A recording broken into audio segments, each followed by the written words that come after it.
Today is May 19th, 2019, and you are listening to episode 6 of Manchild and the Old Guy. He's the Manchild, a bearded 20-something, and I'm the old guy, a cynical Gen Xer. This is your intergenerational podcast, where he discusses pop culture, faith, politics, and whatever he finds interesting. I tell him he's wrong and complain. Broadcasting from the basement because that is where Mom lets us. Welcome to our stream of consciousness. James Charles is trash. Complete and utter trash. I'm going to say that right now. He is a freak. He sounds so creepy when he speaks, and I think he is bad for culture. Okay, Hello. I'm going to say, you didn't say hi to the folks, Manchild. Oh, that's me saying hi. Hello, how are you doing? You just broke right into your Zoomer rant before. Well, I thought to save enough time for all the other things that we're going to rant about today that I'd get right into this, because there's a lot to explain, because you have no idea what I'm talking about. No, this is a pop culture reference that is in over my head. Okay, so there's this MUA, which is makeup artist, and they named Tati Anna or something, or just Tati. And she has an Instagram and a YouTube and a Facebook and all the socials. And what she does is she just puts on makeup, makes it look real nice and simple, and sells a bunch of makeup products to a bunch of susceptible teenage girls to be stealing credit card info from their parents, spending hundreds of dollars. So how does she do this? Is this like a Instagram? Just videos, pictures, everything. What do they call influencer? So she's an... Before the word influencer was out, yeah. But she's just a YouTube star. She's got like 13 million subscribers or something, you know. Oh. So she's doing this for a really long time, and there's this gay kid named James Charles, that really likes her stuff. And his parents didn't like him because he was gay. So then what he ends up doing is messaging her, DMing her, direct messaging, on Instagram saying, hey, you've been such an influence in my life. I'd love to be able to help you with your makeup, and if you could help me get my career started. He had a couple thousand subscribers on YouTube and whatever. His parents didn't really like him, as far as I know, and so Tati accepts him into her home with her husband, and he's 17 at the time, and he shows up on her videos and live streams, all this stuff, helping her with makeup, and eventually his YouTube channel starts picking up. But he exclusively was using her makeup stuff, unless he was reviewing something else or he had like a special deal or whatever. But he had a contract with Tati that he could really only use that and talk about that, and that was his main sponsor for everything. So he can't go just sponsor a competitor anytime he wants, because that'd be wrong. That'd be breaking the contract they have. Well, I'm sure there's a non-compete clause in that contract. Exactly. But James Charles is a really weird guy. So he's 19 now. He moved out, got his own place or whatever. But he always wears makeup. He is a very thin, weird person, and he's one of those bandwagoner things that teenage girls really like.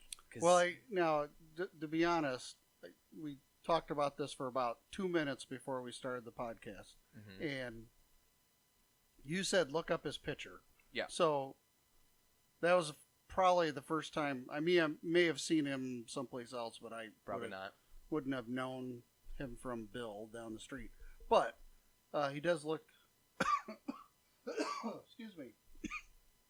Got to cut back the 2 packs a day. Yep. He does look very effeminate. Yeah. And that's some of the most confusing things for what's attractive to people now is either.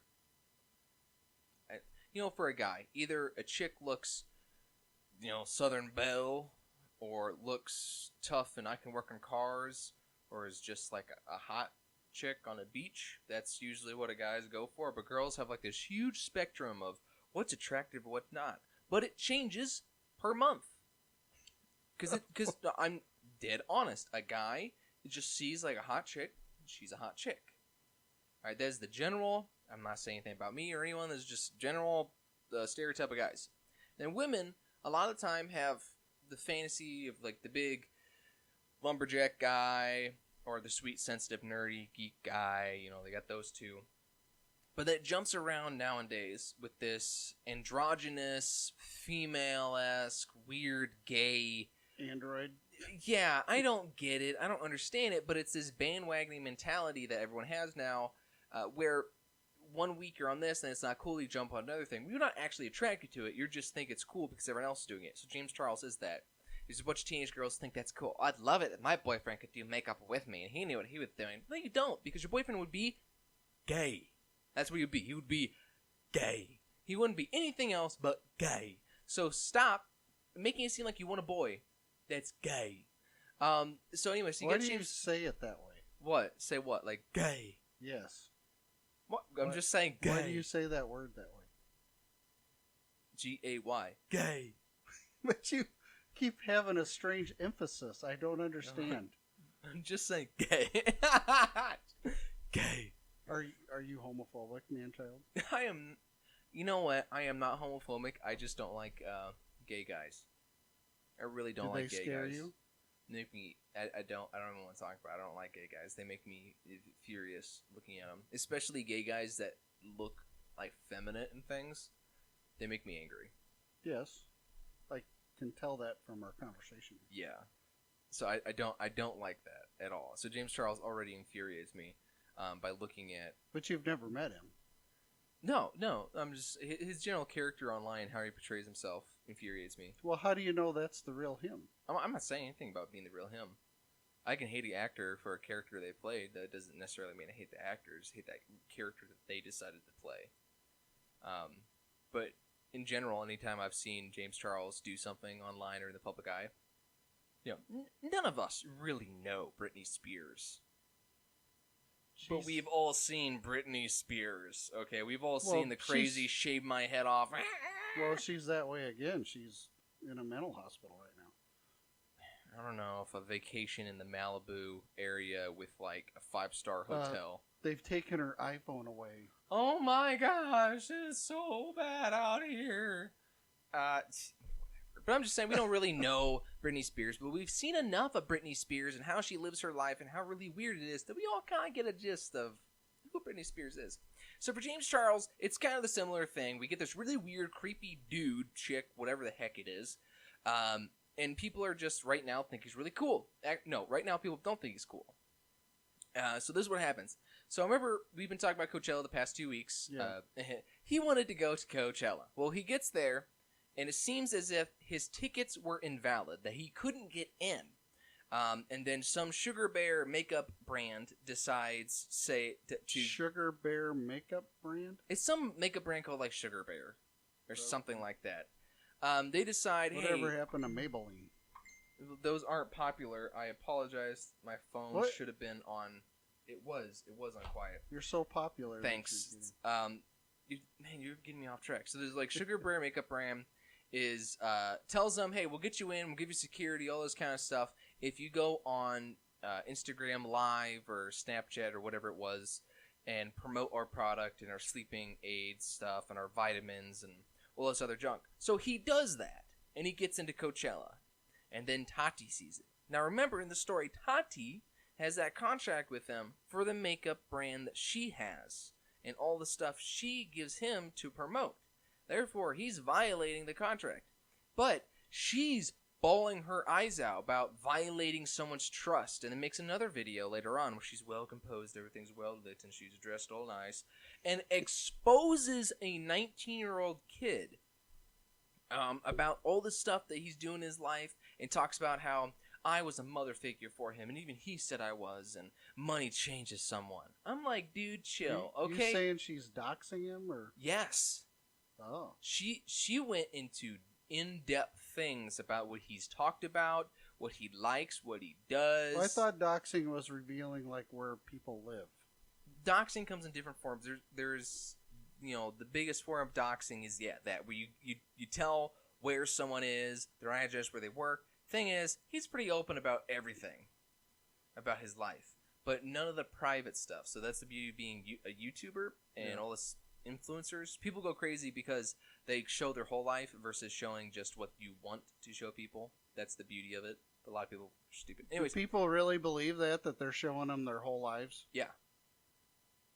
But there are people out there that do that, and that's the reason they get critical success, because they're showing every intimate detail about their life. Like even them sitting on the toilet, pinching out a loaf. Yes, there are people that do that. I'm not even kidding you. and they make crazy amounts of money. But anyway, this James Charles kid, she goes on talking about how his favorite thing to do is try and seduce straight guys. Yeah, this is, if we talk about homosexuals, the one thing that drives me nuts is that homosexual men specifically think it's some kind of badge of honor to seduce someone of the same sex into some kind of... to me, it's akin to rape when they do that. And a lot of times they're using roofies or what do you call it? Rohypnol? Mm-hmm. Or what of the date rape drug? They're doing all kinds of things like that to seduce men at vulnerable spots and things like that. And I really, really don't like... I mean, I don't like it when guys do it to girls. And I know... And we're not saying one is worse than the other, but I understand what you're saying. There's like this... You're taking another man and at usually a very vulnerable time in their life, and you are influencing them and seducing them. You're doing all this kind of stuff that maybe they don't quite want to do, and they don't have like a leader figure or whatever it is, because a lot of time it happens, it comes from someone that's, a father figure to them. Yeah, it's basically it's like grooming, like you would a pedophile. I mean, I'm sure they're consenting adults and all that, but it really drives me nuts that gay men see this as some kind of badge of honor to make some straight person do something that they really don't want to do, but they get coerced into this. I think that's a really big problem. I don't think there's necessarily laws against it or anything, but certainly morally and ethically, I think it's a terrible thing to do. Yeah, and I agree.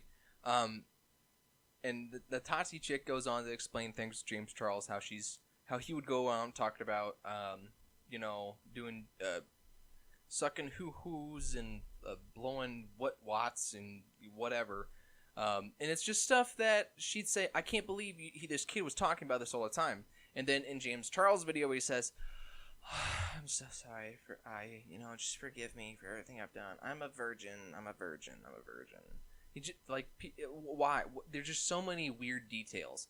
And as far as I know, I'm more inclined to believe the Tati chick, because the James dude had to make a comeback video super quick without any production, anything. Just put up his iPhone. He's like, yeah, I just woke up and people were like upset at me. I'm just like, I'm saying, hey, don't know if this is true.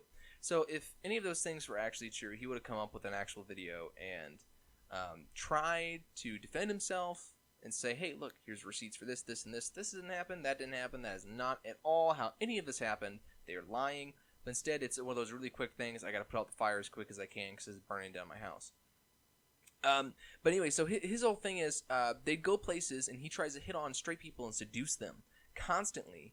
And there's this one guy that ended up making a video talking about how he's bi-curious, which is something that bugs me, bi-curious, but we can get into that another time. And James convinces him to go up to his hotel room when he got done off work, waiting tables and whatnot. They go up there and they make out for like an hour. And he's like, James is frankly like the worst kisser I've ever kissed. Yeah. But then he was like crying. This is the way the guy sounded? Well, I mean, like, he sounded more like this, but this didn't sound as annoying. So, so he's saying they kissed for like an hour. And a lot of there's some you were making out for an entire hour, 60 minutes, and that's all you did. It's just a little alone in a hotel room kind of thing, weird. But anyways, then James Charles was like crying and bawling to make him come back, and was trying to give him money and like free subscribers and all this kind of stuff, and didn't want him to tell anyone, and it was just really weird and really creepy, and I don't understand why this is all going on. And my issue is that I think within 3, maybe 5 years, James Charles, if he's still relevant, is going to become a pedophile. So he's 19 right now, so he's a legal adult. This kid... This is a prediction of yours. Yes. And then the kid that was talking was like 17 or 18. Now, here's the thing that I've noticed. When people typically come out as homosexual, that age, and then when they come out when they're 16 and they start dating other 16-year-olds that are gay, unless they find their mate very early on, their partner, as they get older, if they don't find that person that's with them basically for the rest of their life, they tend to keep going back to that age that they came out at. I don't know why that is. That's a lot of... It's very trendy right now to do that. I'm really not tracking. So you're saying some guy who came out 30 years ago does the same thing? I'm saying right now what a lot of kids are doing is that they're coming out at 16 years of age, and then they're 20, but they really keep trying to get guys that look like and are around the age of teenagers. It's getting to that point where they always make themselves act and look like they're a teenager, and at some point it's going to cross a line. Well, at some point they're a legal adult, and well, that happens all the time, though. Is this consensual rape, as some people call it, where it's the age difference, but you're both consenting and whatever. But I think he's going to cross a line and get in trouble. If this is an actual behavior that he's partaking in, I think at some point he's going to keep messing around and think his fame is going to cover up something, and he's going to mess around and do something wrong to the wrong kid, and James Charles is going to go to jail for a very, very long time. He's probably not going to go to jail for a very long time. Unfortunately, depending on the state he's in, most pedophiles don't get a lot of jail time, number one. Number two, he will get whatever profits he's ever made off of whatever. He will not have those anymore. He'll be sued into oblivion. Yeah. But then here's this other issue with James Charles is there's all these people that were his friends. The moment now all this stuff's coming out, there are people that are personally texting him and calling him and writing him emails, people posting on his Facebook page and Twitter about how horrible of a human being. Like, they are tearing this kid apart from the inside out. And there are people that just did a video the other day with them about how they're like, oh, best friends. So what happens when he commits suicide? Don't know. But this is what I was warning kids in my Sunday school class this morning, was about this is what happens when you view social media and the internet as reality.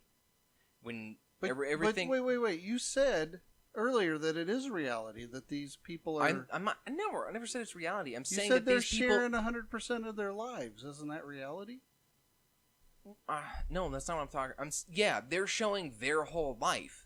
But the majority of everyone out there, I'm just going to say everyone that's in this age range doing all this, they view the internet and what happens on the internet as total reality. When, that whole thing with Tati and this makeup thing, if they're truly good friends, I would say, Tati, why didn't you just call James and say, hey, can you take that down? Or, you know what, I'm sorry, I'm still friends with you. I'm still here for you no matter what, but the brand... So the more you talk about this, the more it sounds like a promotional stunt. It's really not, because the dude is bailing on subscribers. Like, he is dying. His channel is dumping huge amounts. And not a promotional stunt for him, but for her. Sure, I don't know. You know how many makeup channels, MUA channels there are on YouTube? I mean, they're obviously I don't. There's easily like 1,000 that are profitable, like actually make money. And there's probably closer to 1 million that just exist.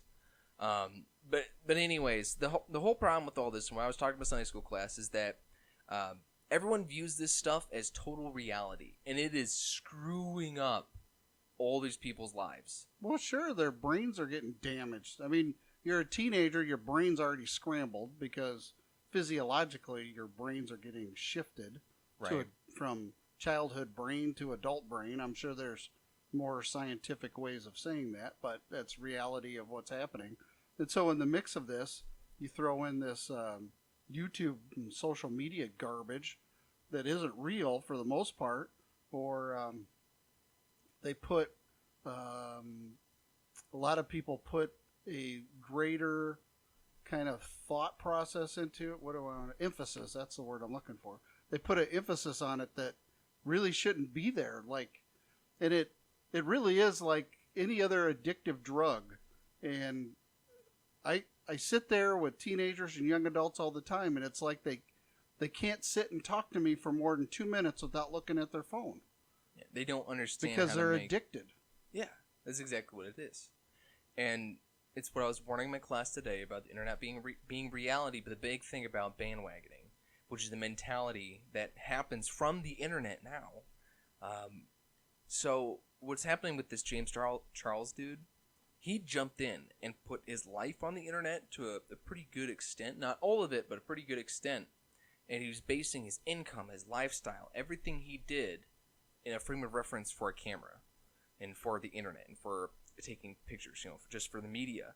And now that he doesn't have that and people are ripping him apart, he is dust in the wind unless he can do some fabulous Jesus walk on water moment and come back, which I doubt he will. Now everyone's gone. But all those people that he thought were his friends and doing all the stuff with him, they're not there anymore. They're gone. They ripped this kid apart, whether it was for better or for worse, for being reality or just, whatever it was, being a stunt. They've ripped him apart. And this is what I'm trying to tell people, is that it's not reality. So those people out there that you've never met and just say, oh yeah, we're cool friends, you're cross-promotional, whatever, there's some kind of business and money exchange going on. You are no longer friends. You were never friends. It is a business deal, and that is what social media is. Anything you do on there is to get ahead. It is not about caring. It's just like if you're going on a trip and your friend texts you and says, hey, when you're coming back in town, you're going to pass my grandma's house. She has a vase that's mine. Can you pick it up and bring it to me? And you say, yeah, sure, I can do that. So you stop at your friend's grandma's house, you grab it, you go to your friend's house, and you give it to him. And he says, thank you. And then he starts trying to open his wallet. He's like, how much do I owe you? That right there breaks the friendship apart quite a bit. I've had that happen to me, where I'm like, if I'm your friend, I'm doing this. I am not a service.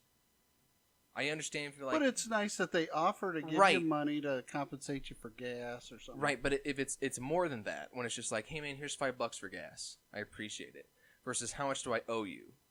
Where it became this business transaction, and I realized, oh, you weren't asking me because I'm your friend. You're asking me just out of, I don't know, I was near there. Convenience. And you can pay me off.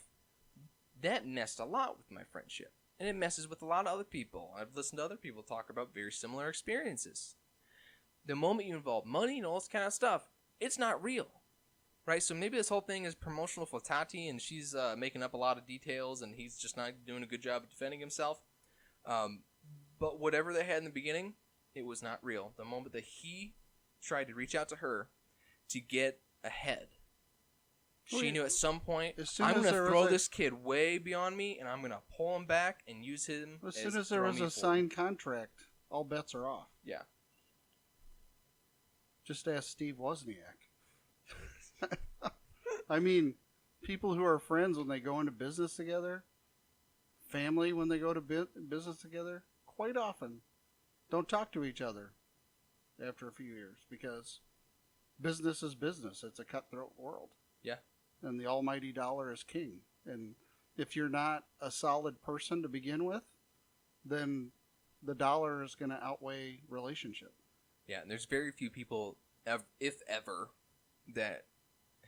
when they're making a business, they're just making it to create something cool. They're not really concerned about profitability in the long term or whatever. They just want to do something like, yeah, you know what? I'm gonna make some cool flying car, and if I sell a whole bunch, I sell a whole bunch. If not, but I can say that I did it, and that's what matters. Is that that's not the way most people think. I said that's why there's few, if any. But that's the thing. There's very few, if any, of those people out there that view it anywhere outside of this realm of money. But almost everyone else views it as money. Even teachers, which, the whole idea is that you're going to help and teach our kids. No, you're not. You're doing it for money. Because that's all you ever complain about, even in front of kids, is about the money. Yeah. What happened to the days when, you just did your job and shut up? Slave. Well, yeah, I mean, what, I sell appliances now at Best Buy. What, I don't talk about how much money I make. The only thing I do is I tell people I'm not commission, That way, there's no pressure for them. But you have kind of an unspoken amount of sales you're supposed to complete each month. Yeah, I got a quota that I have to sell, otherwise And they when get in you come trouble. home, you say, well, I'm not going to make my quota this month. Yeah. But It's kind of like the state sheriff who doesn't have a ticket quota but still needs to write tickets. Yeah, I've had plenty of people argue with me about that, where, well, cops don't have quotas to write tickets. Yeah, they do, because that is tax money. Oh. So, but anyways, yeah, that's just, this whole situation is one of those things that it's blown up this past week, and I doubt after today it's going to mean anything tomorrow. Well, next week there will be another social media blow up and everybody will forget about this, won't they? Right, and that's the bandwagoning thing that happens with social media, where people just lose interest in everything so quickly. You scroll the page and there's something new. Yeah, and which isn't reality. It isn't. True. When you log off Facebook, that car you didn't like 5 minutes ago is still in your driveway. Dun, dun, dun. What, you mean if you don't use creditkarma.com, your car won't renew in your driveway like in the commercial? What? No. Well, this is a man-child and the old guy teaching moment, though, for everybody out there, that what you put on the internet stays on the internet. It doesn't go away, even on Snapchat. You think it goes away, you think that old Facebook post nobody can find. Somebody pays a little money to the Wayback Machine, and boom, it's right back there, and they're reposting it. So stop posting stuff on your social media, on your websites, on YouTube, wherever, that you don't want people to see in 40 years, and you don't want to be embarrassed about later when your kids get old and start searching the internet for what you posted there when you were still picking your nose. So just stop it. I can tell you as an employer myself, when somebody applies for a job, first thing I do is go on social media, because most people out there don't know how to set their privacy settings. And I start seeing pictures of people drinking tons of alcohol and flipping the camera off and all that kind of stuff, and they're going to be in a customer service position. Guess what happens? Their resume doesn't go to the top of the stack. So that kind of stuff, it hinders your life and your future if you're not careful. Preach it, brother. There you go. Well, it is time for our donation segment of the program. Please donate. We don't have money. We want to keep this show going. We want to put in like true production value. We want to treat you like the true listeners, producers, and douchebags out there that you are. So please give us money and we can make a podcast great again. Well, for people to give us money, we actually got to get that set up. Oh, But right. we do want to thank you for supporting our podcast and sharing our stream of consciousness. We call that Crossing the Streams. We're still setting up our donation page and website as we explore what it means to be a podcaster. But we thank you for crossing the streams of consciousness with your friends and family. And we appreciate your help in promoting the show. Yeah, thanks. The show's not over like I thought last week. It's just a break. That's right. It's just a little break in the center. Break. I thought I was like, But man, we we're do doing want a to short thank show. We do want to thank people who are helping us produce the show and things like that. So as we get a few more shows underneath our belt, we'll have this kind of figured out a little bit better in the future. But on to some things that the thing we like to call "Don't Be That Guy." Yeah. Okay. So the first one, this is so stupid. Okay. And so, not only don't be that guy, don't be an Austrian. What? Because Nazis? No, well, they're Are you being racist towards other people's point of political views? absolutely How not. dare you? Just because they are Aryan That of is not what I'm ancestry talking does about. not mean they are bad people. There's something going on. This is another social media stupid thing. I don't even know how to say this, but I'll just read the headline. This is from The Sun in the UK. Austrians told to stop French kissing cows after bizarre challenges sweep social media, sparking fears of attack by protective herd. And there's people, cows got their big tongue hanging out of their mouth, and people are pressing their tongue. This is why people think vaccines cause autism. When did this happen before we did vax? When did this happen? Never. It didn't happen. Now people are going out, taking photos of themselves, tonsil hockeying with a cow. Well, in Britain it's called snogging. But it's called snogging in Britain. They're snogging cows with or without tongues, and it's all the rage in Austria. But here, the other side of this is really dumb. This is endangering the animals and those smooching them. How is it endangering an animal? I'd be more afraid of the cow biting off the side of my face than me doing anything to the cow. Am I going to pass on a germ? I'm pretty sure I'd get mad cow disease from that. And then there's this one guy, he shows up to the cow he's going to start making out with flowers. Hey, baby. Now, what are you doing there? I want to give you some flowers before, Yeah, I mean, there's all kinds of people, there's boys and girls. There's a thing in the Bible that says don't do stuff with animals. Don't fornicate with an animal. Yeah, and there's guys with beards, and there's... Okay, why do you gotta put that out? There's guys with beards, like every guy with a beard. You have such this fascination with guys with beards are horrible people, and they're gonna start making out with cows because they are creeps. I said nothing about beard. But you made a very specific point out. This is because usually guys with beards are a little more manly. It wouldn't do something so stupid. Well, maybe they're drunk. Well, are you being drunkest? Some people identify as a drunk, and a homeless man. I think it's highly inappropriate of you to call them out, especially in light of the Capitol and the House and everything here in America. Legislating stuff to put a new Civil Rights Act up. What? Yeah, man. You can't discriminate against people anymore, dog. The New Left has totally taken it out of the rule book. Because we are now in a world where you can do whatever you want without being discriminated. Okay, I have no... You haven't seen that bill now where it protects gay people more than ever or something? Yeah. Anti-discrimination, but it covers a whole lot more things where because someone's gay, or even if they identify as something that day, you have to treat them that way per day. Well, there's a law in California you have to use the right pronoun.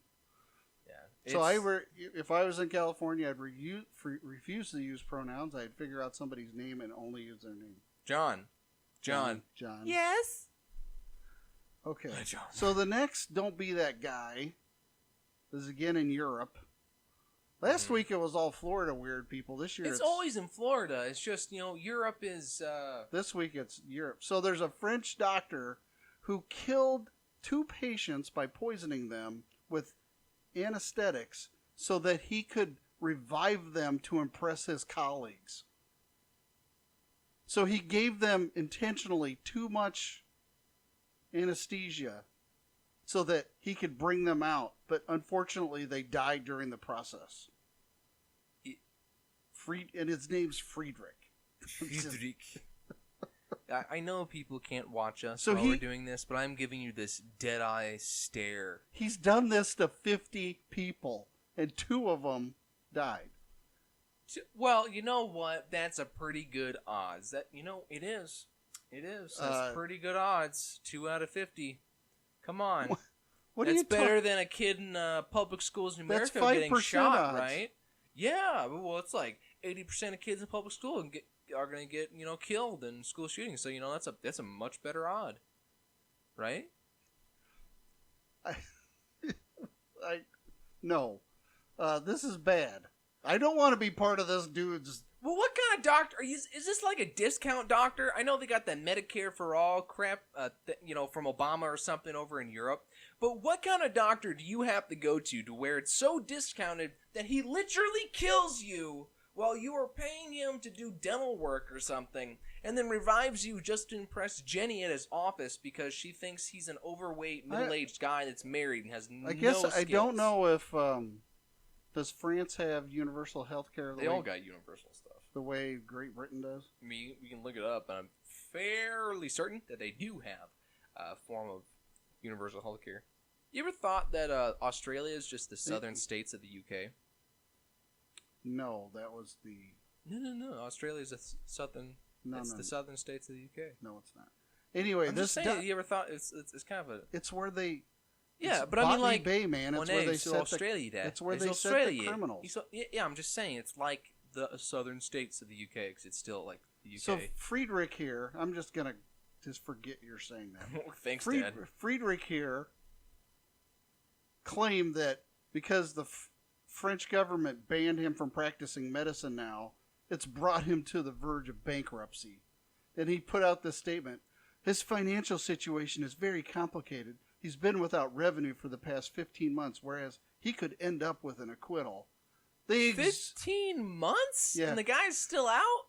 They exhumed tons of the bodies, and they found, like, these bodies were all had enormous amounts of... I did not do nothing. I am just a normal French doctor. I just give some patients to bring them back because, monsieur, I think it's a good idea to impress Stacy, my secretary, with killing someone and bringing them back from the dead.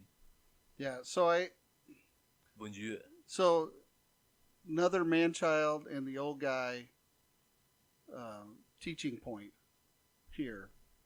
Don't kill people and then try and bring them back from the dead. Right. Doesn't work, and don't French kiss cows. I mean, just... Or, you know, if it's... And don't do it together. Yeah. Don't kill a cow and then try to French kiss it back to life. That won't work either. It seems... So this is the next story, which is coming out of the New York Post, is interesting to me because it's something that's cultural that's going on right now. And I fear in the next decade it's going to get far worse. And so I really want to get your kind of take on this, Manchild. Okay. So there's this comedian, he's Egyptian-American, and his name is Ahmed. But in the middle of his set one time in New York... Did he scream, Allah Akbar? Well, here's what he did. He asked how many people were there from the Middle East, and a few people clapped. And then he said, well, it only takes one of us. Then after a laugh break, he said, to tell a joke. But somebody in the audience called the police later and said the joke made them uncomfortable, and the police came and started talking to the comedian about it. Okay, jeez. Right, okay, so it's just, I kind of view that as... So two officers were sent to the club to question this guy. And I don't get that. It's a joke set. Where was this at? Some club in New York someplace. Yeah, but I mean, come on.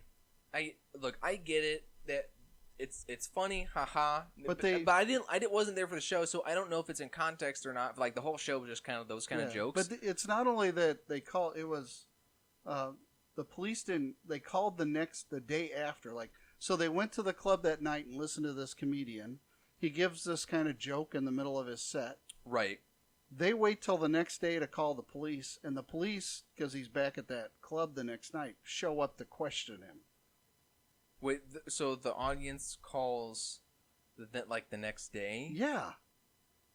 So it wasn't even the same night he's getting questioned. In my head, I thought it was like during that silence, they automatically dialed 911. No. Because at that point, I can understand it. If that's someone that was there in 2001, and then, you know, with everything going on, I can totally understand that if he's like, how many of you guys are from Middle East? It only takes one of us. If he said it seriously enough... You gotta finish it off, though, to tell a joke. Right, but it only takes one of us. And if he just looked around the room for 10 seconds, and if he just bombed with this joke just before that... No pun intended. No pun intended. Yeah, but if he just killed it... I don't know. No pun intended. No pun intended. If he didn't do well with his first joke before that, and it's already not funny, and then he does that, oh boy, would I get out of there. There's no chance I would stick around for that. And that's just how I feel. I probably would have got up and just walked right out. Until I heard laughter, then I might go back in. But I would feel so uncomfortable. I can understand feeling that uncomfortable. I don't know about calling the cops a day afterwards. It's just like when other things happen in life, everyone calls the cops like 5 days later. So how is this different from, because most comedians shade the truth, exaggerate, use stereotypes to emphasize their humor. So how is that, if this is happening to a comedian about terrorism, which is a sensitive subject, but most people's culture is a sensitive subject, their gender anymore. Right, but gender and sensitive subject about someone's religion usually doesn't go into, I'm going to kill everyone in here. Right? He But didn't in go New there. York City. He didn't even. But he made a joke about being from the Middle East. I'm sure the dude's probably Muma or whatever. He's probably Muslim. Ahmed. Even worse. And he's going to make a joke about blowing up something. People are No, like, he didn't. we didn't say he was going to blow it up. But it only takes one of us. That is we know what you're talking about. We're out of here. That is exactly what that is. So it's different It's than not like just he saying pulled his shirt open and he had like a... No, but again, I wasn't there, bunch so of I can't plastic tell. I strips. wasn't there, so I can't say if this how the guy did it. If he bombed or killed with his first joke, and it wasn't good, and then he does that joke, and it's silent for like 10, 15 seconds. No, there was laughter, and then he said to tell a joke. Yeah, I'd have to see a video of it, because... I don't really care what the guy said. My problem is that somebody called the police, and the police thought it was worth their time to drive over and find this guy and start questioning him. I think it all matters. Sorry, I keep hitting the table, but it all comes back to how it was said, where it was, the context of it. So it's a comedian. Stop. It doesn't matter if it's a comedian or not. We've got comedians that are serial killers, dude. And they talked about how they got away with murder, and it wasn't until years later people figured it out. All right? It does not matter if it's comedy or not. If this dude is seriously making, like, the context matters. If he's making a joke, quote unquote, a joke, and it's a really bad joke, and it freaks out a bunch of people, yeah, I can get, like, being freaked out. I don't know about calling the cops, but if you call the cops and you tell it to them, but it was I'm shush. If it's saying no, shush. Let me finish. And this chick, because I've got a feeling it was a chick that did it, calls the cops and gives a totally different context to that situation than how it was at the comedy club, and they were just butthurt versus what actually happened. But they tell the cops their butthurt version of it. Then, yeah, as a cop, you'd be like, wait, what? There's a dude at a comedy club that's talking about blowing it. What? And you get down there. Depending on how he never said he was going to blow anything up. I'm going to tell you to shut up, okay? I'm just going to tell you to shut up. Don't say shut up, second, say be quiet, because please. he didn't say. You're not even listening to what I'm saying. I'm saying that he doesn't have to. It does. I said this chick, again, I'm assuming it's a chick that did this, because it just seems like they're the ones that have their feelings hurt like this, is that they most likely told the cops that's the stuff he was saying, that's the stuff that was going on. So their butthurt version of the context, so that they can get the results that they want, most likely happened by him saying, I want to blow everyone up. That's how she summed it up. He doesn't have to have said that, man. Get it through your head that people are stupid. She did not have to say, or he did not have to say the joke about killing people. He can just, it only took one of us to tell a joke. Everyone loves it. But she can just say, I didn't like that. He made a joke about blowing up stuff. It's not a matter of he said it or not. It's a matter that she made a police report about some dude making a joke about blowing up a comedy club in the middle of New York City, which is a sensitive subject, not just about religion, so culture, would the whatever. police still come out if he would have said, it only takes one of us, ha ha ha, to be gay? And that could have hurt somebody else. Would it still be the same comedian named Muhammad? Oh, maybe it was Julie. I don't know, but No, the police? it probably wouldn't. It's about context. It's totally about context. So, what would the police come out and question him because he was making fun of gays? No, I don't think so. Unless maybe I've never been to New York, so maybe they actually do have hate speech laws, which exist. But and this is New York City. My issue is that if people were really concerned about this, why didn't they call right away? One, and why did they wait 24 hours? Well, I agree. So here's what happens. And then there is a lot larger crimes going on in New York City than a comedian implying some kind of joke. But those are the kind of things. I'm going to tell you how this happened. You're going to tell me. I'm going to tell you exactly how this happened. You going to snap? So this chick decides to go to, we'll name her Stacy, the same stupid chick that Dr. Freudman was trying to impress. But she decides to come stateside because she wasn't. Did she kiss a cow? Probably did on her way into the comedy club. So she gets there, and she's like, all right, I'm culturally accepted, so I'm going to watch this guy do a comedy show because he's from Egypt. And Egyptians just have like a really rich culture, and I got a degree in liberal arts, so let's see how this goes. She's going to show up. She's sitting down. She's drinking a couple Mai Tais, watching this guy make a joke. She's a little, well, I think I had one too many to drink. And he's going to make a joke about, it only takes one of us. Oh, I feel uncomfortable. To tell a joke. Oh, that was funny. Oh my gosh. I'm going to go tell all my girlfriends about this.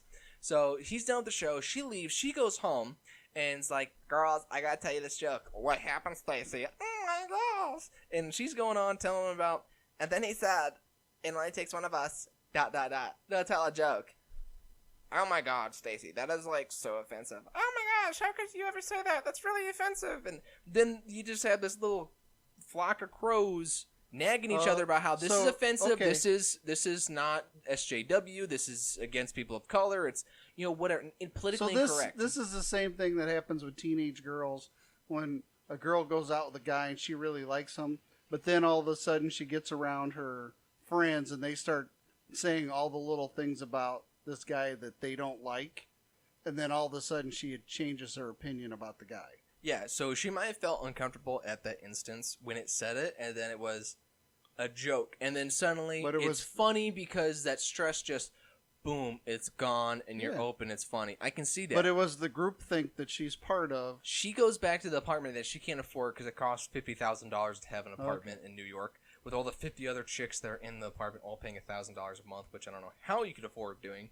And then they convince her that it is not appropriate because it's politically incorrect or whatever, and it's racist for you to assume that whatever they decide to do. And they decide to omit certain details about the events and insert some other ones that definitely were not there and allude to other things that may or may not have happened. Yeah, so when they call the cops a day later, it's because it's after she talked to the girlfriends and they've convinced her to do something about it. And this is the only way to get an appropriate response. Yeah, so it's people that can't think for themselves. And can't defend what they're thinking and why they think it. I don't even think it's about that. And it's this groupthink that just kind of takes over stuff. I don't even think it's about groupthink. I think people are so completely indoctrinated to an idea, like communism, that if you do not agree with communism, you are dead to me. So you better convert back over to communism because this is the one true way in life. So this is the only way I can keep friends is to agree 100%. This is the only way to be a true living human being to achieve anything in life is to do this, is to do all this virtuous signaling. If you don't do any of that, you are a waste of human space. And, there's nothing good about you at all. Wow. I mean, that's why I think it's more than groupthink. I think it's just about ideologues and how people. Yeah, well, I don't know how people are going to be a comedian in the future. I mean, that's going to suck. I am still a firm believer the United States will have a second civil war, and at some point in I think the next 30 years. Conspiracy theory alert. Whatever. I personally thought if Hillary Clinton got elected president, there would be a civil war because I had witnessed several Navy SEALs, several people from the military that hated her guts so much, they made public statements about how it'd be easy to be a mile away and shoot her dead at the inauguration, and they would get away with it. Several. What was this, on YouTube or something? I know there was one guy that made a phone call on the news about it, but You realize the NSA is probably scanning this podcast. Oh, go for it. Put me in Guantanamo Bay. at least it's better weather than Iowa. Wow. Yeah, so, but I was definitely convinced that, and I still think if she had gone elected, there would have been whether it was a successful coup or not, there would have been a rather very large fight, and there'd probably be quite a few dead bodies piling up in certain areas. I think there'd be way more rioting, but then again, who knows? Maybe Hillary would have been, for whatever reason, the greatest president of all time. Don't know. But I am convinced that within the next 30 years, there will be another instance in the United States it's going to spark a huge debate. And I think it's going to be... Well, that happens every day. Well, I mean, it's not going to be a debate about politics. It's going to be a debate about country lines, like dividing lines. I think it's going to become people are going to view conservatives as the South. Everyone else is going to view themselves as the North, right? Because the North of the country, because all the red states are in the center. It'll be the coast against the Midwest. Right, but they will view us as that.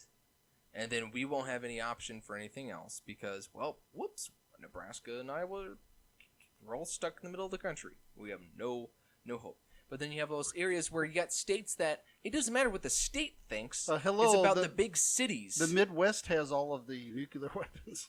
Great. But then you got 50. It's like, dude, it's seriously like a 50-50 split about abortion. I know. 50-50 split. I was reading an article the other day about how the rest, mostly the red counties in Illinois, want Chicago to become the 51st state. Yeah, and what do you do? There's so, people talk about not having enough diversity of opinion. There is plenty of it. There's so many opinions about how to do things that it just takes one. It's going to start a fire. Throw a match at a bush that's been dried out. Well, this kind of story about somebody turning in a comedian for a joke. Yeah. That's the kind of stuff. If that was ever coming to... I mean, this would be the straw that breaks the camel's back at some point in time. But I think it would be break the camel's back, because if they took him out back and just put a bolt in the back of his head because he said something not PC. Yeah, I think that would be... That's what I was getting at in bringing this story up, is that this kind of stuff, I see it showing up in the culture a lot more, and I'm a little concerned about it. I read books when I was a teenager and young adult. Yeah, I read Animal Farm. Brave New World, Animal Farm, 1984. This is the kind of stuff that's in those. So it's not a good thing. But I do want to say that the comedian was pretty lighthearted about it. He said, after the show, I stood outside and shook the hand of 98% of people in the audience. And he said this, I mean, come on, terrorists don't do meet and greets.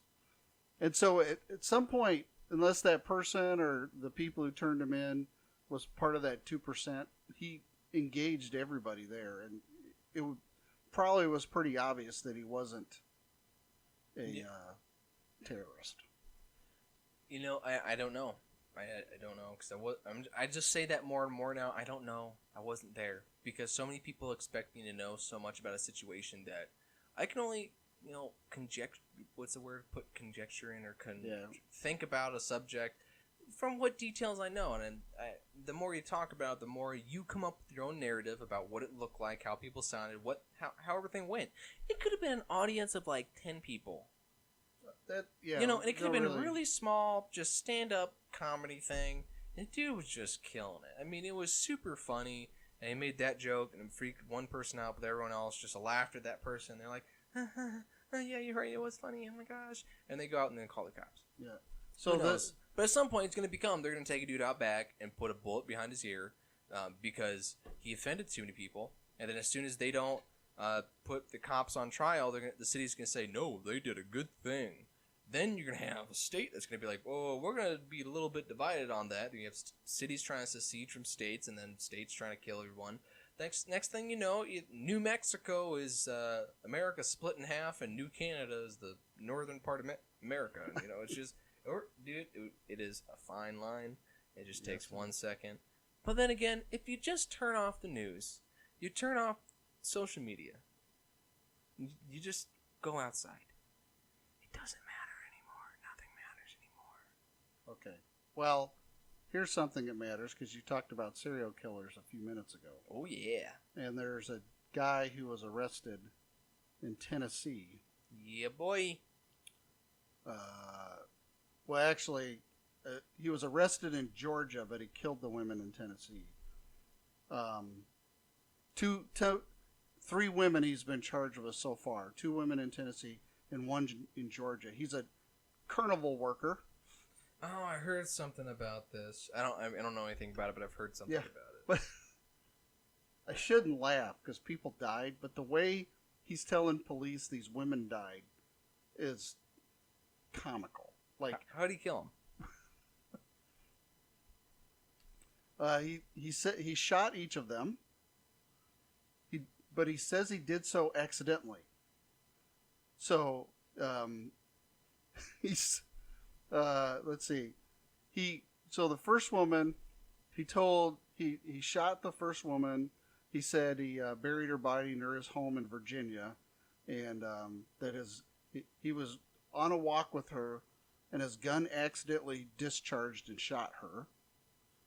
And then my shotgun accidentally loaded itself, cocked itself, and blew her head off. Yeah, they don't say what kind of gun he used, but the next one he said they had sex in the woods near his home, and after they had sex in the woods, he was trying to shoot an animal, but he shot her instead. And so he covered her body with logs next to a creek. Is that his way of trying to get past the rape part? I don't know. Oh no, they had consensual sex. It was consensual before I shot her head off. And then the last one that he's been charged with, they were on a walk. Right. And he told investigators he shot her when he tripped and fell. And then he put her body in the back of his truck. And that as he was driving his truck, her body fell out of the vehicle while he was driving over a bridge, and her body fell into the river. He likes to walk around with guns a lot. Right. So I'm like, okay. Well, I mean, what do you have for suspension in the back of your pickup? Pogo sticks? How is a bump gonna? And not only that, but the bridge has to have some pretty small sides. I mean, if it's a through deck beam girder bridge, there's big. That means nothing to me. But bridges with big sides, the big I-beams on the sides and stuff. To have a body bounce out of your truck and then fall into the river accidentally. But why are you driving the body in the truck if you accidentally shot her? I was trying to get her to the medical examiner down at the hospital. I didn't. I don't know. I don't get it. If you're going to kill somebody, at least try to come up with a story or figure out what you're going to do. Just to have some general idea about what's going on before you just make it up on the spot. Hey, kid, we found this body. Well, he probably convinced himself that this is reality. No. He's coming up with this stuff on the spot. I bet you doesn't even have a cell phone. Well, the big problem is that he's part of a carnival. And so people part of a carnival are all serial killers and they're just horrible people. The big problem is that he's part of a carnival. You didn't let me finish. I didn't have to. I know you're going to say, well, because he can travel all over and do this over and over again. That is what so you're just saying the carnival is enabling him to become a horrible person to murder thousands of innocent little girls. Wow, you extrapolated that one right out, didn't you? I'm just saying, this is what that's what you're alluding to. This carnival traveled up and down and did shows on the East Coast, and the authorities are contacting all the jurisdictions. What about Jews? What'd you say about Jews? Jurisdictions where the carnival had traveled to make sure that there's no missing persons in those areas, because potentially this 23-year-old psychotic person has killed other people. So, but just because he's 23, he's psychotic. He's psychotic because he killed 3 women accidentally by gunshot, and one fell out of the back of his truck over the bridge railing. He's a carnival worker. You think he can afford a truck that's got a good suspension? Jeez, dude, cut him a break. He just lost like 3 girlfriends to accidental gunshots. No, I'm not cutting him a break. Come on. He's a serial killer. No. He's an accidental killer. So, but before the show, I had you look up this sculpture by Jeff Koons. Right. So you knew what I was talking about when I brought it up. Yeah. It's called the Rabbit. Mm-hmm. Not And a Volkswagen. No, not a Volkswagen. And it's looks like a Mylar blow-up rabbit, but it's made out of, it's a stainless steel casting of this inflatable-like looking rabbit. Now, it is pretty cool, and it's interesting to look at. It has some really unique properties, the way it reflects light and such. But it's sold for auction for $91 million. And I don't get this. Because the art world is not about actually buying art as it is money laundering. It's about giving money to certain groups, to certain people, certain artists to get away with certain things. It is not about actually making money. You know, getting to like a lot of these weird museums. Well, obviously, he's made money off of this. Well, sure, he's There's made no- money, but there's something else in the background. Someone's buying this because this is the money that he just gave him was laundered money.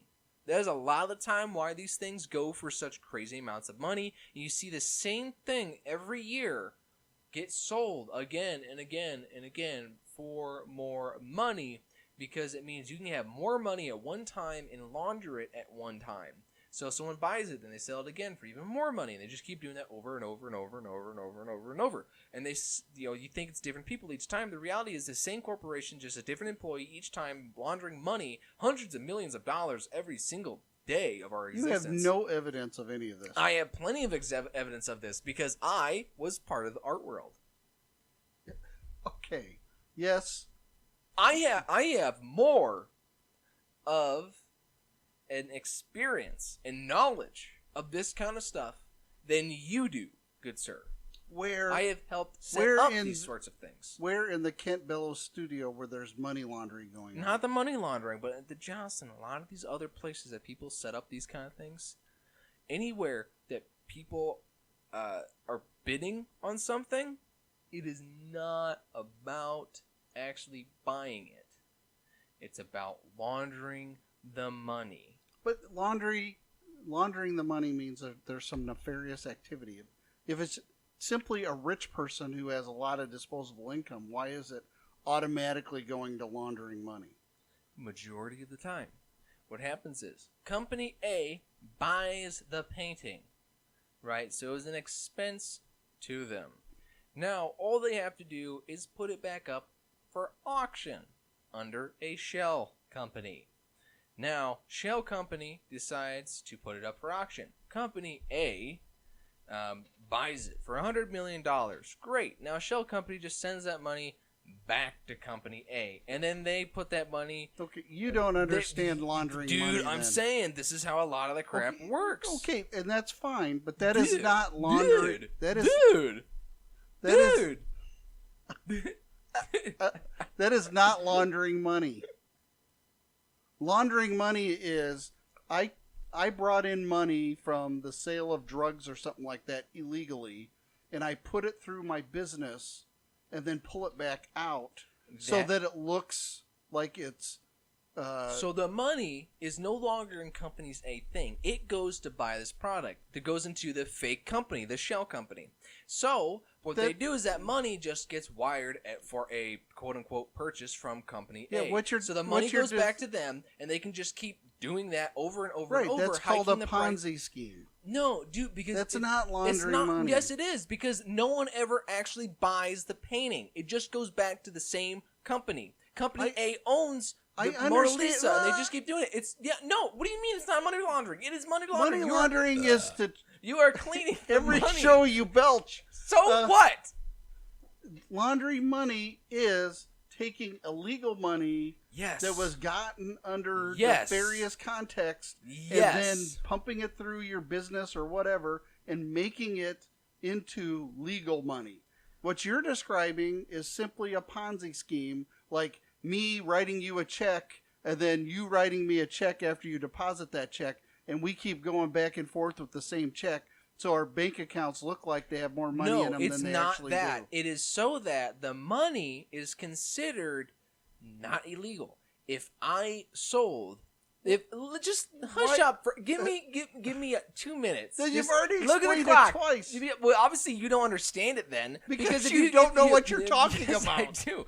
If I sell you cocaine for $1, hypothetically, then I go to my fake company I have across the street and I go buy this painting for $1, and they give me the painting, whatever. They don't actually give me the painting. They just keep the painting. I get my money back. But they keep the money, and then they say they buy a product from us. Therefore, I give them a product that doesn't exist, and then I get that dollar back. It's not about a Ponzi scheme that we both had this amount of money. It's that now this dollar did not come from that drug trade. It came from You company... didn't start out explaining it, saying it. Oh my you gosh, just said, yes I did. I definitely did. I talked about there being this company, they buy a painting, set up a shell company. Shell company always owns the painting. Therefore... anytime they put money into the painting, You're they just get the money saying- back. No, I'm saying this is a Ponzi scheme. How is it not a Ponzi scheme? I mean, You just said- Shut up. Thank you for agreeing with me. I appreciate it. It is not. No, I am saying that this is money laundering. All I'm It saying. is laundering money. They get it back. That's all it says. Okay. It's literally laundering money. You didn't start out your original explanation I definitely by saying. did. Would you let me finish talking? Okay, you got 10 didn't. seconds. You didn't start out.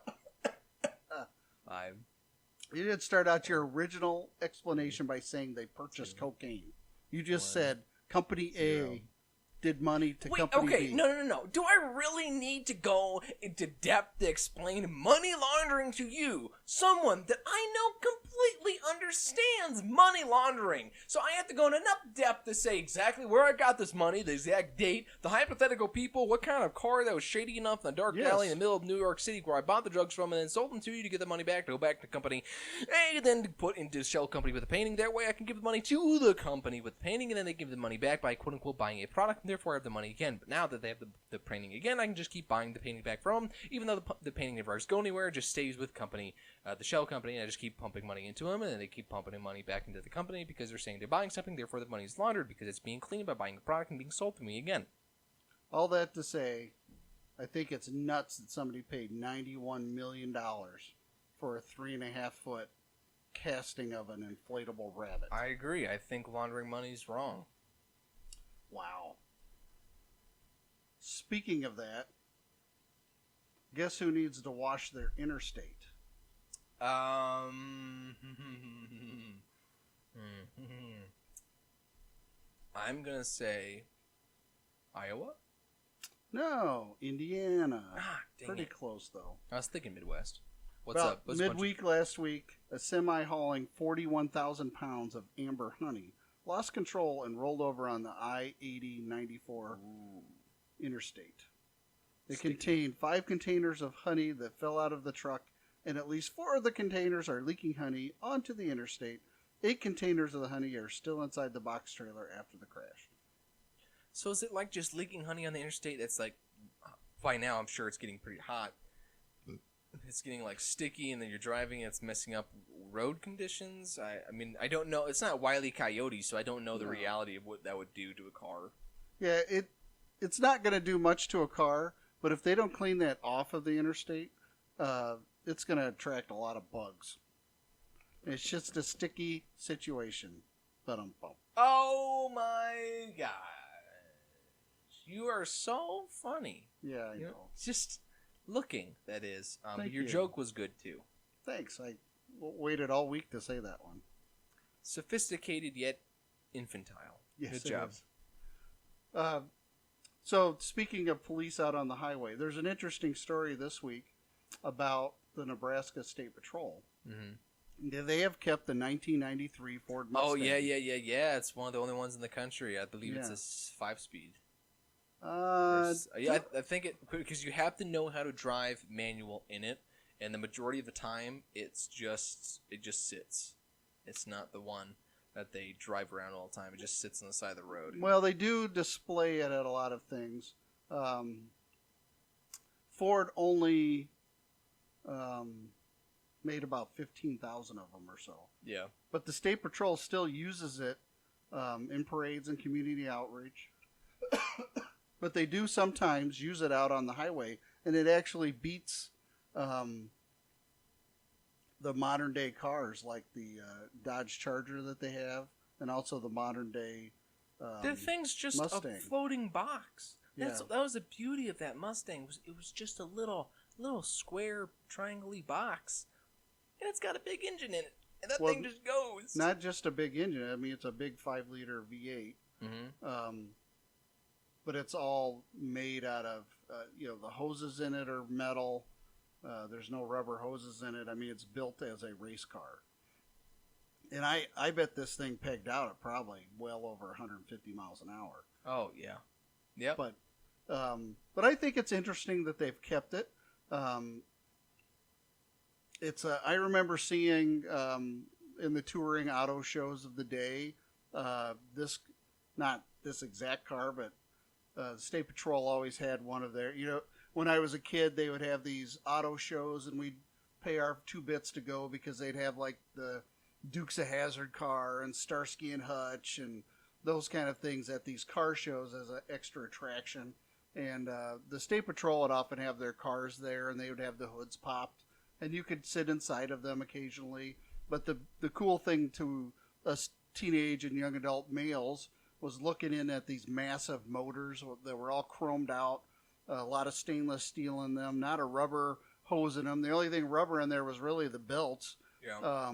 And sometimes they would have blowers on these things, and it really looked like an engine that could really haul a car down the road really quickly. And it doesn't look anything like modern day quote-unquote muscle cars, which I would disagree whether they're actually muscle. Excuse me.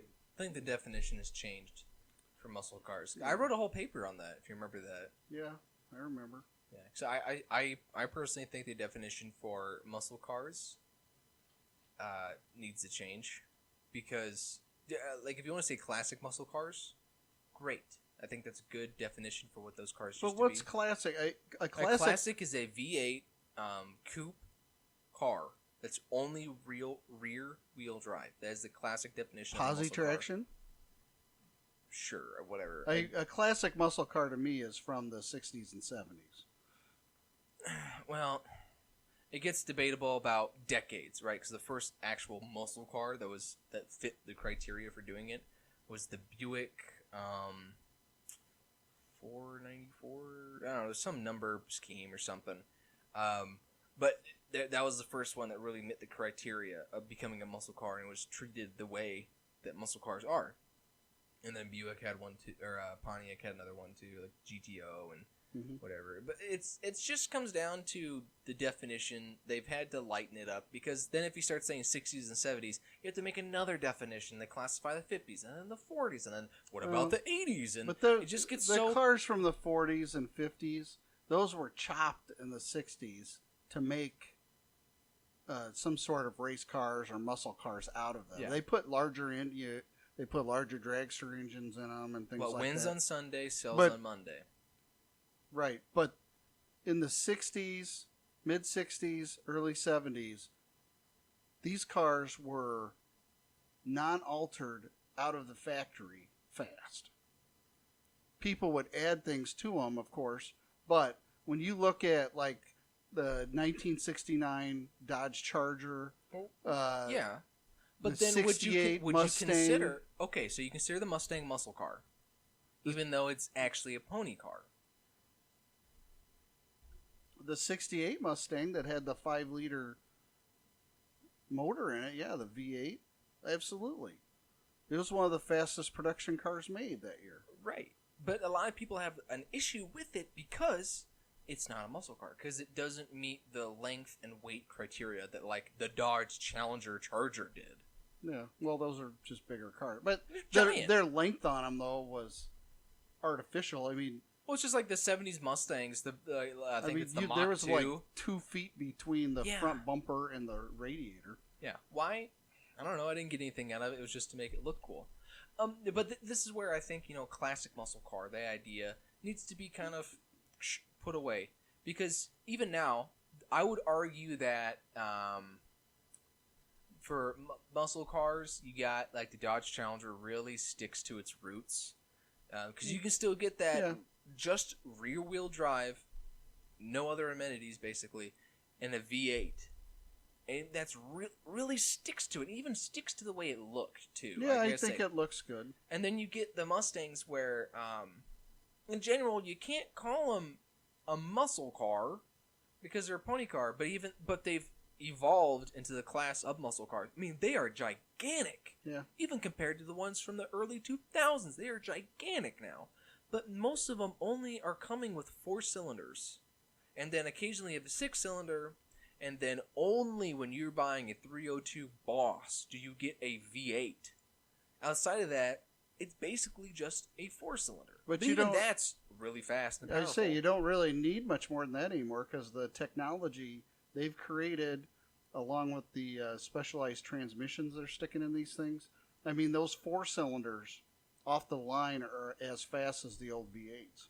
And that's why I think the definition for muscle car needs to change, because if we're still using the same definition that the majority of people use is a V8, rear-wheel drive, whatever, it doesn't work, because while that was just pure beefy power, it's different now. Technology has changed where you can have a rear-wheel drive 4-banging car that's better than a V12 whatever Corvette, whatever car you can come up with from the 60s, the technology they had then that can fit in a modern car. So my argument was that I think Tesla should also be included in muscle car, in that the new kind of term of the definition, because like you were saying before, muscle cars were cars came off the factory line fast, and Tesla, like a Tesla 100, a P100D, which is a 100 kilowatt hour battery pack, when put in ludicrous mode, goes 0 to 60, and I don't even, it's like nearly a second. No. It's like 2 seconds or something. It can't be nearly a second. You'd rip somebody's neck apart. That's pretty fast. Yeah. Why don't you look it up for me? The Tesla P100D, and see how fast it goes 0 to 60. Maybe I'm messing with that, but it is somewhere like, I'm going to say 2.5 or 3 say seconds. Say it again. Tesla P100D. P100D.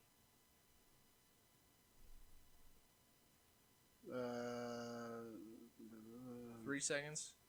2.3 seconds. 2.3. 0 to 60. Right.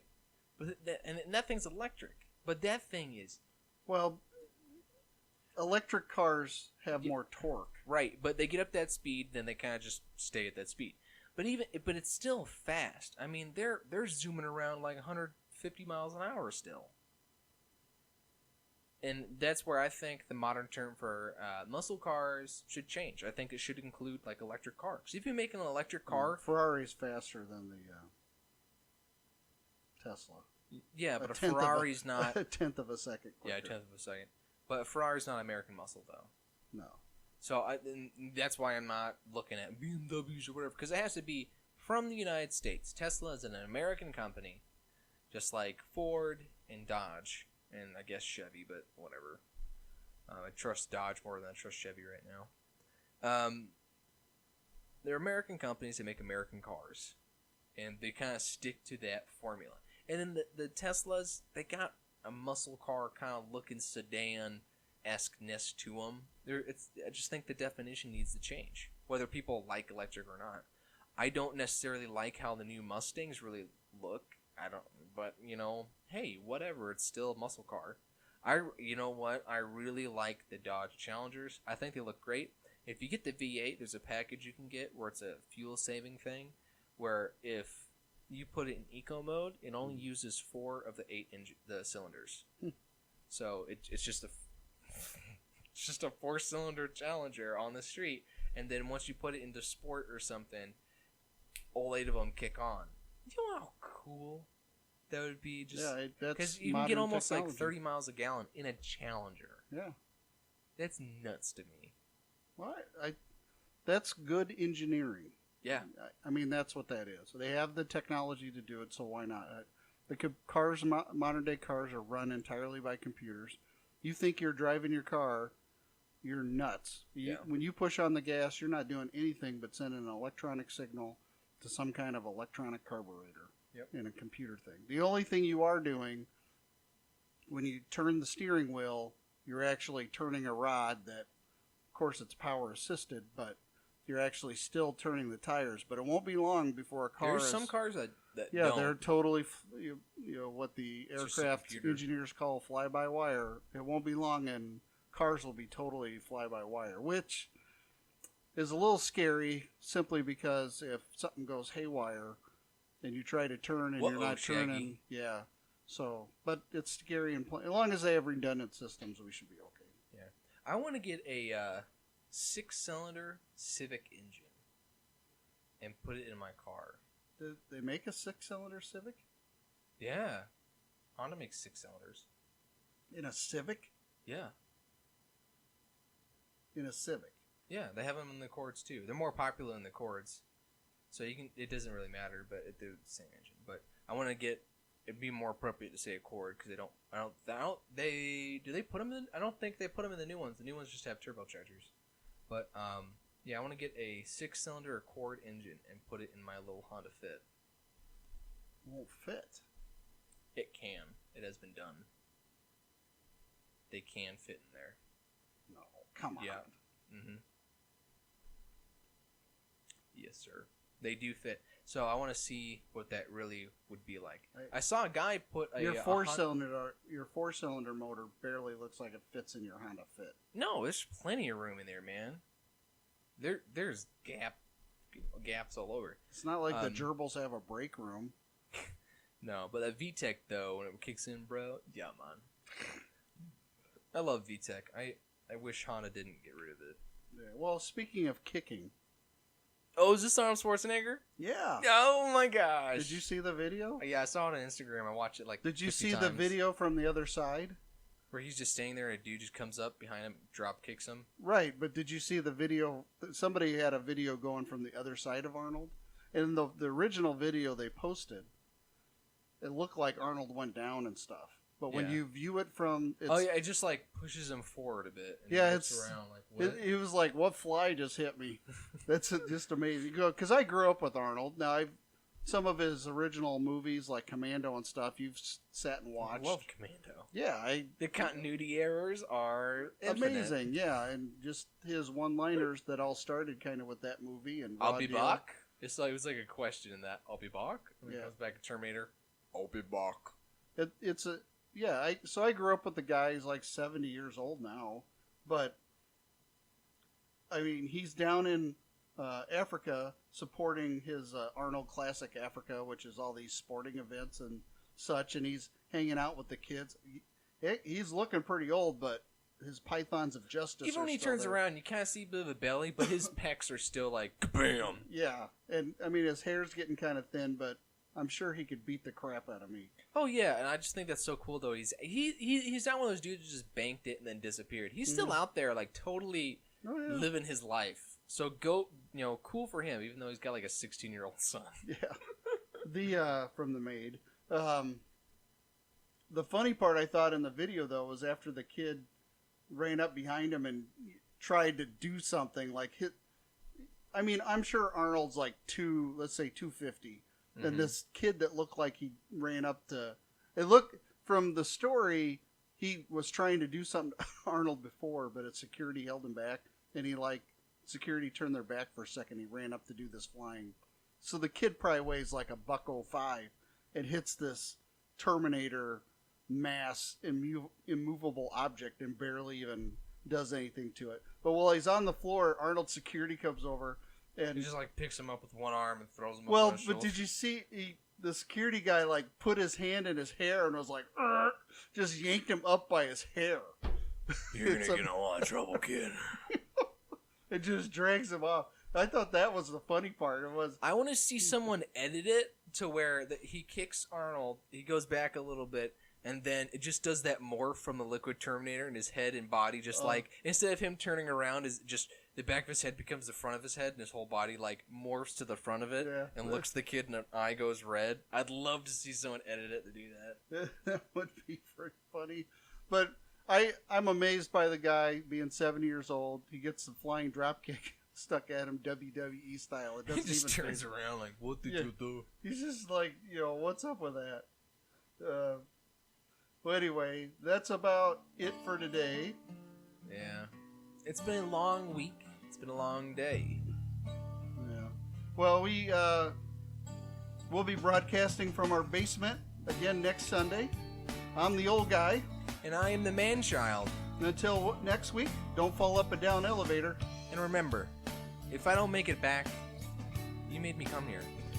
Alright, see you guys. Have a good week.